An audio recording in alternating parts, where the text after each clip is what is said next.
નમસ્કાર મિત્રો, અમારી યુટ્યુબ ચેનલ રસોઈ વિથ લવમાં આપનું હાર્દિક સ્વાગત છે।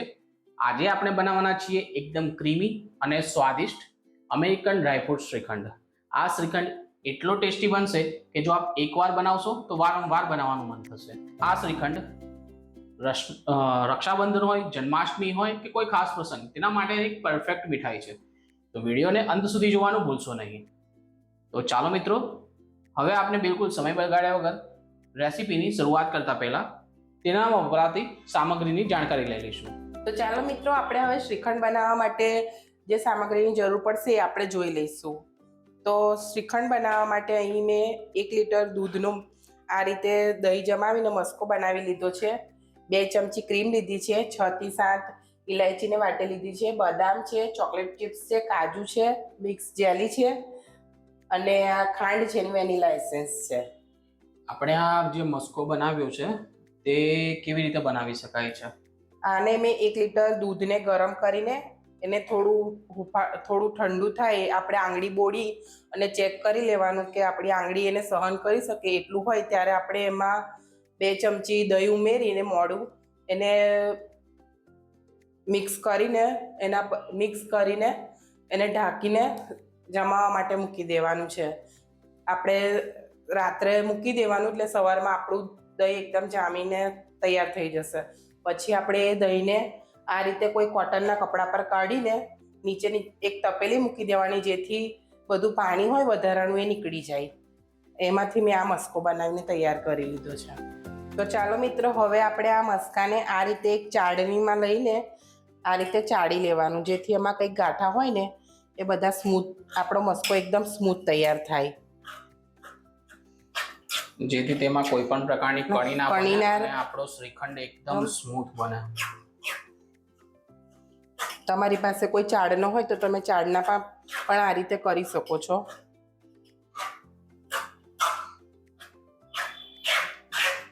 અમારી પાસે હમણાં ખાલી આ જ વસ્તુ છે એટલે અમે એમાં આનો યુઝ કરીએ છીએ।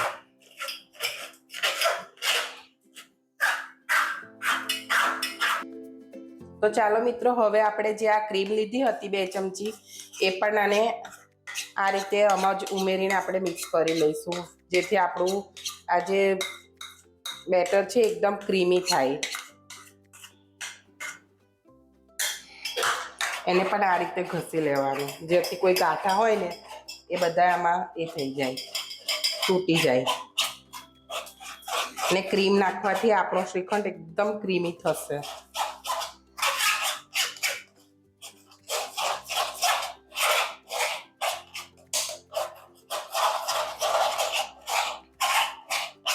આ આપણી ઘરની મલાઈ લીધી છે આપણે, તમે બહારની હોય તમારી પાસે કોઈ ક્રીમ તો તમે એ પણ ઉમેરી શકો છો। તો જોઈ શકો છો મિત્રો કે આપણું આ મિશ્રણ તૈયાર થઈ ગયું છે, જે આપણે મસ્કો અને ક્રીમને બરાબર ચાળી લીધું હતું તે। હવે આપણે એમાં ખાંડ ઉમેરીશું, વારા પરથી આપણે બધી સામગ્રી એમાં ઉમેરતા જઈશું। આપણે જરૂર પ્રમાણે ખાંડ ઉમેરીશું, તમે જેવું ગળ્યું ખાતા હોય એ પ્રમાણે તમારે ખાંડ ઉમેરવાની। અને મિત્રો, તમારે એક વાતનું ખાસ ધ્યાન રાખવાનું કે આપણે મસ્કો બહુ ખાટું દહીં હોય એનો નહીં બનાવવાનો, તમારે મોડું દહીં હોય એનો જ મસ્કો બનાવવાનો, નહીં તો તમારે ખાંડનો ઉપયોગ વધારે કરવો પડશે। એટલે મસ્કો આપણો મોડો હશે તો આપણે ખાંડનો યુઝ ઓછો થશે। તો મિત્રો, આપણે જે ખાંડ એડ કરી દીધી છે, ઉમેરી દીધી છે, તો હવે આપણે એને બરાબર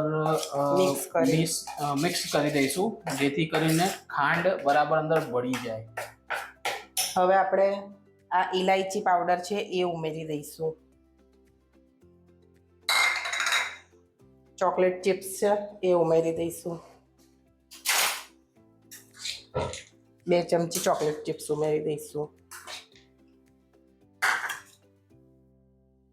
ડ્રાય ફ્રૂટ્સ તમે કોઈ પણ તમારી પસંદના લઈ શકો છો, તમારે જે પણ ઉમેરવા હોય એ ઉમેરી શકો છો તમે। મિત્રો, હાલમાં અમે ડ્રાયફ્રૂટ્સમાં કાજુ અને બદામ યુઝ કર્યા છે, તેમાં તમને જો લાગે તો તમે પિસ્તા પણ ઉમેરી શકો છો। 5 થી 6 આપણે વેનીલા એસેન્સ ઉમેરીશું ટીપા, જેથી આપણા શ્રીખંડમાં ફ્લેવર ખૂબ જ સરસ આવશે।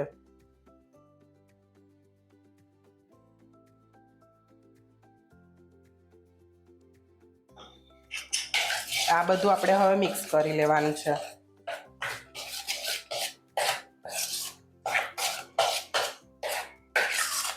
મિત્રો બધી જ સામગ્રી એડ કર્યા પછી મિશ્રણને બરાબર રીતે મિક્સ કરવાનું છે, જેથી કરીને આપણે જે પણ સામગ્રી ઉમેરી છે ને બધી એક સરખી થઈ જાય, ભળી જાય અંદર. તમે જોઈ શકો છો કે બધું સરસ રીતે મિક્સ થઈ ગયું છે. હવે તમારે ચેક કરી લેવાનું, તમને જો ખાંડ ઓછી લાગતી હોય તો તમારે ઉમેરી લેવાની એમાં. તો જોઈ શકો છો મિત્રો કે આપણો અમેરિકન ડ્રાયફ્રૂટ શ્રીખંડ બનીને તૈયાર છે. આ શ્રીખંડને તમે પીરસતા પહેલા ફ્રીજમાં મૂકી દેશો 2 કલાક માટે, તો આ શ્રીખંડ સરસ ઠંડો થઈને સેટ થઈ જશે.